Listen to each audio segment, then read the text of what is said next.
நாற்காலியின் பின்னால் நக்கி பிழைக்கிற நாய்களாக பயணிக்க மாட்டார்கள். நாங்கள் இந்த இனத்தை, மானத்தை, பண்பாட்டை காக்கிற இயக்கம். இப்ப டிவிகே சார்பா யாரும் பேசுறது இல்ல, ஒன்லி பர்ச்சேசிங் மூத்த பத்திரிகையாளர்கள் தான் பேசிட்டு இருக்காங்க.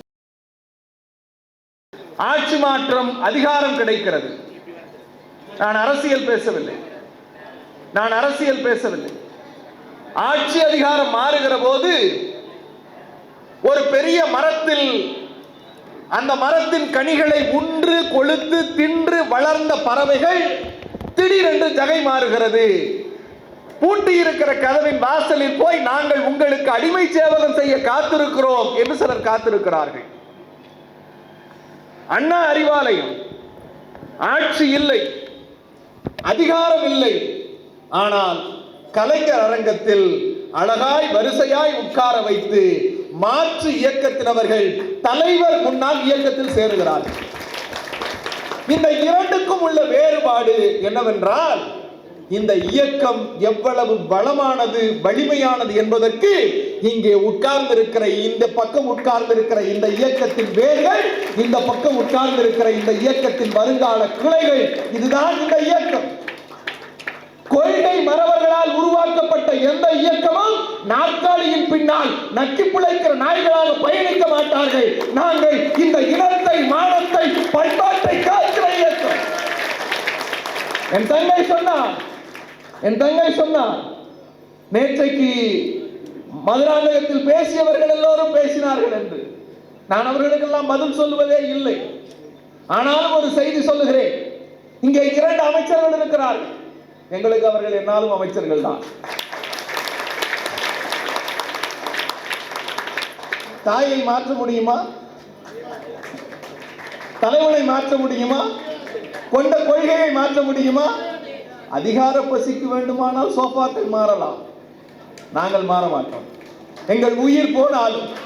எங்கள் இயக்க தலைவர் கலைஞர் சொன்னாரே, இந்த கருணாநிதி அல்ல, இந்த இயக்கத்திற்கு தலைமை ஏற்கிறவன் எவன் வந்தாலும் அவன் போய்விட்டாலும் சரி, இந்த இயக்கத்தில் கடைசி கருப்பு சிவப்பு தொண்டு இருக்கிறவரை, இந்த இனத்தை, மானத்தை, பண்பாட்டை காக்கிறவன் திமுக காரன் என்று நாங்கள் இந்த இனத்துக்கு போராடுறோம்.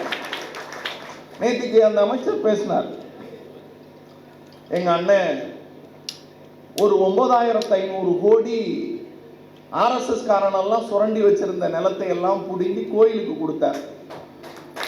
ஒரு 5,000 கோடிக்கு தங்கத்தை, திருடு போன தங்கத்தை எல்லாம் கொண்டு வந்து சேஃப் டெபாசிட்ல வச்சார்.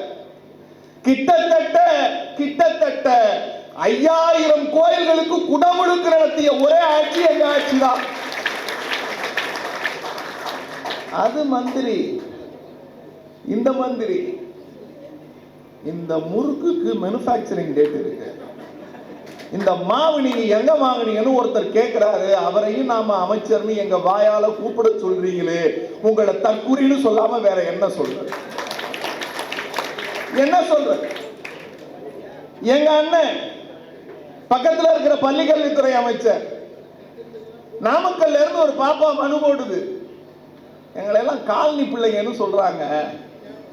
எங்க ஸ்கூல் போர்டுல காலனி போர்டுன்னு இருந்துச்சு. திடீர் விசிட், இனிமே நாங்க விசிட்லாம் சொல்லிட்டு போக மாட்டோம், திடீர்னு போவோம்னு என் தம்பி ராஜ்மோகன் சொல்றான்ல, மன்னிக்கணும், அமைச்சர் ராஜ்மோகன் சொல்றாருல்ல. எங்க அண்ணன் போச்சு நாமக்கல்லுக்கு, நேர கையோட கருப்புமையை கொண்டு போய், இனிமேல் இது அரசு பள்ளியை தவிர காலனி பள்ளி என்று அழைக்கப்படாதுன்னு காலனிகளை அழித்தவர்கள் எங்கள் அமைச்சர்கள்.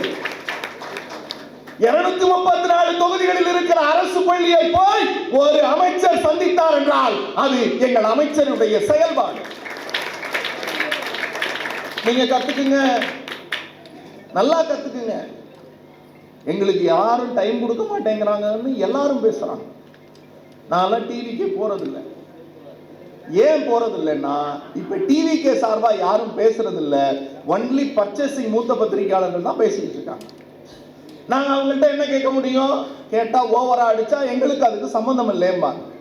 ஆனா மனசாட்சியோடு பிரியா அவர்கள் பேசினாரே, நீங்கள் கற்றுக்கொள்ளுங்கள், 6 மாதம் ஹனிமூன் பீரியட் எடுத்துக்கொள்ளுங்கள்.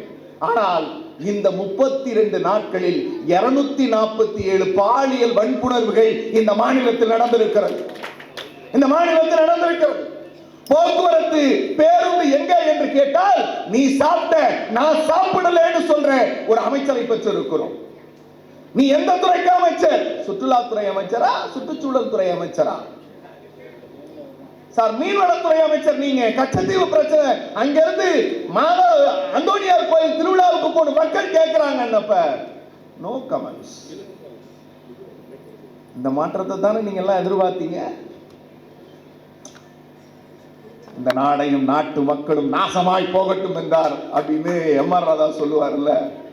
நீங்கள் நாசமாய் போகிற அந்த நொடியிலும் சில்லு சில்லாய் இந்த மாநிலம் பிரிக்கப்படும் என்கிற நோக்கிலும் தன் உயிரே போனாலும் தன் கடைசி சொட்டு ரத்தம் இந்த மண்ணில் சிந்துகிற வரை தமிழ் இனத்தையும் தமிழ் பண்பாட்டையும் தமிழ் மக்களுக்காக உயிரை கொடுக்கிற ஒரே இயக்கம் இந்த மேடையில் உட்கார்ந்திருக்கிற இயக்கம். மூத்தோரை போற்றுவோம்.